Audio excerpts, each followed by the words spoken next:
यो भिडियोमा हामी डिबगिङ हेर्छौँ। डिबगिङ भनेको चाहिँ हाम्रो कोडमा भएको केही इररहरू हटाउने प्रोसेस हो कि इरर भन्नाले हामीले गर्दा हुनसक्छ होइन, अथवा कुनै भ्यारिएबलको भ्यालुहरू बिग्रेर कुनै मेथडहरू उल्टो उल्टो पास गरेर त्यस्तो हुनसक्छ।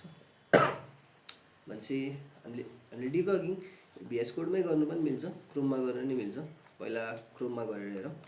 त्यसको लागि मैले सपोज एउटा चाहिँ कोड लेखेँ सिम्पल, त्यसले चाहिँ 1 देखि 10 सम्मको नम्बरहरू हुन्छ नि त्यसलाई मल्टिप्लाई गरेर अनि त्यसको लास्टमा टोटल निकाल्छ अरे कि। भनेपछि मैले एउटा फर लुप युज गरेँ अनि त्यसपछि कति भयो 1 बाट स्टार्ट गरेँ होइन, अनि आई लेस देन कति 11 भनौँ। भनेपछि 1 देखि 10 सम्म जान्छ अनि त्यसपछि आई प्लस प्लस, ठिक छ।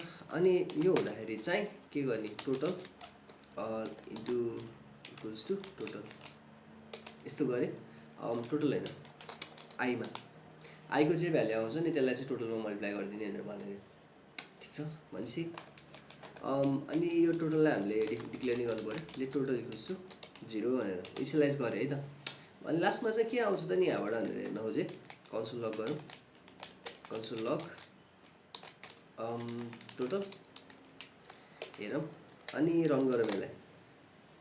मैले रन गरेँ भने चाहिँ यहाँ 0 भनेर देखाइरहेको छ है। यहाँबाट टोटल 0 आयो अरे, मलाई 0 चाहिएको त होइन नि त। भनेपछि कहाँ बिग्रियो भनेर हेर्न मन लाग्यो भने एउटा चाहिँ हामीले कोडमा हेर्न मिल्छ, अर्को भनेको VSCodeमा चाहिँ डिबगिङ सुरु गरेर गर्न नि मिल्छ, अर्को भनेको क्रोममा। मैले क्रोममा देखाउँछु भनेर थिएँ। भनेपछि यसलाई सेभ गरौँ एकचोटि अनि त्यसपछि जाऊँ index.htmlमा यो मैले राखेको छु है, SRC एट्रिब्युट सोर्स एट्रिब्युट यो छ अनि चल्छ। अनि यसलाई मैले लाइभ सर्भरले खोलेँ, खुल्दैछ अनि खुल्यो। अनि यसलाई इन्सपेक्ट हानौँ। अनि इन्सपेक्ट हान्दाखेरि चाहिँ यसको डेभलपर टुल्सहरू देखाउँछ मलाई होइन, के छ भनेर देखाउँछ। यहाँ त केही छैन, खाली छ। अनि त्यस्तै मलाई सोर्सेसमा गएँ अनि सोर्सेसमा गएर index.html होइन app.js मा है हाम्रो जाभास्क्रिप्ट हेर्न खोजिरहेको नि त। भनेपछि जाभास्क्रिप्टको सोर्स कोड चाहिँ यस्तो रहेछ भनेर देखाउँछ। मैले चाहिँ टोटललाई सुरुमा इनिसियलाइज गरेछु 0 दिएर होइन, अनि त्यसपछि एउटा फर लुप छ अनि फरको भित्र टोटलमा हामीले आईलाई मल्टिप्लाई गरेँ अनि टोटल आईलाई लग गरिरह।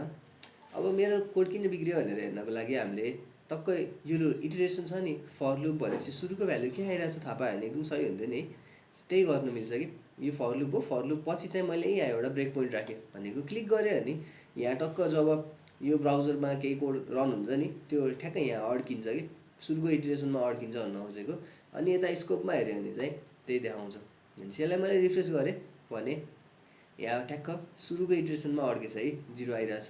अनि यसपछि यसलाई रिज्युम भने अनि फेरि अर्को इटरेसनमा नि 0 नै छ, अनि अर्को इटरेसनमा नि 0 नै छ। किन हो भने चाहिँ हाम्रो यहाँ टोटल सुरुमा 0 छ नि त, अनि यो भ्याल्यु टोटलको सुरुमा भ्याल्यु अनि सुरुमा यो 0 छ। यहाँ के भइरहेछ भने total equals to total into I हो नि त, टोटल सुरुमा त 0 छ भनेपछि 0 इन्टु आई सुरुमा 1 छ, 0 इन्टु 1 हुँदा 0 नै आउँछ कि, त्यस्तै भएर टोटलको भ्याल्यु 0 आइदिन्छ। अर्को इटरेसनमा नि यो सुरुमा 0 छ भने 0मा जे आईको जति भ्याल्यु मल्टिप्लाई हान्दा पनि 0 नै हुन्छ। भनेपछि यसलाई सल्भ कसरी गर्ने भने चाहिँ मैले सुरुमा चाहिँ 1 राखिदिएँ हुन्छ है। यहाँ मैले सुरुमा 1 राखिदिएँ भने चाहिँ अनि यसलाई सेभ गरेँ भने चाहिँ अनि यता हेरौँ रिफ्रेस हानौँ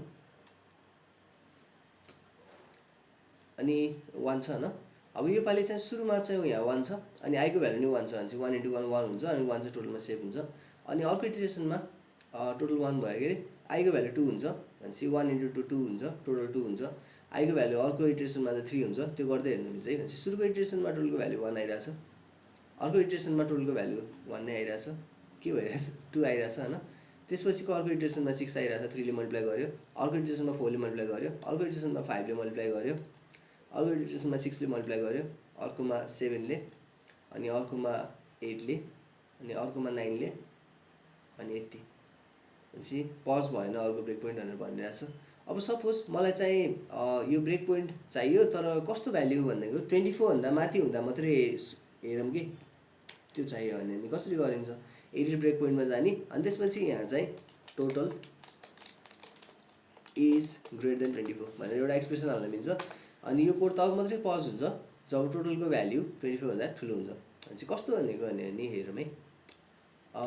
यसलाई रिफ्रेस गर अनि त्यसपछि यहाँ अड्किन्छ टोटल 120 मा अड्केछ है भनेपछि सुरुमा त 1 हुने भयो अनि 2 हुने भयो त्यो टोटलको भ्यालुहरु 1 अनि 2 अनि 6 अनि त्यसपछि 6 मा 24 अनि 24 5 छ 120 त्यही भएर यहाँ 120 आइरहेछ यो त्यही कुरा हामीले यसपछिको भिडियोमा नि हामी ब्रेक पोइन्टकै बारेमा हेर्छौं त्यही भएर यो नबुझ्ने खासै केही छैन जे होस् हामीले के गर्न खोजेको भने यहाँ जावास्क्रिप्टको हामीसँग फाइल छ हैन यहाँ app.js भन्ने हामीसँग फाइल छ यो फाइलमा भएको कोडमा इटरेसनहरु गर्दै छ भने अथवा कुनै ठाउँमा हामीले कोडलाई पज गरेर के छ भ्यालु भनेर हेर्न मन लाग्छ भने चाहिँ यहाँ एउटा ब्रेक पोइन्ट हाल्दा हुन्छ यसरी है ब्रेक पोइन्ट हाल्दै हाल्दै जान मिल्छ फेरि क्लिक गरे भने हट्छ अनि ब्रेक पोइन्टमा चाहिँ एक्सप्रेसन पनि हाल्ने conditional खाले ब्रेक पोइन्ट हुन्छ नि त्यस्तो खाले चाहियो भने चाहिँ मैले यहाँ एडिट ब्रेक पोइन्टमा गएर एउटा आफ्नो एक्सप्रेसन हाल्न मिल्छ कि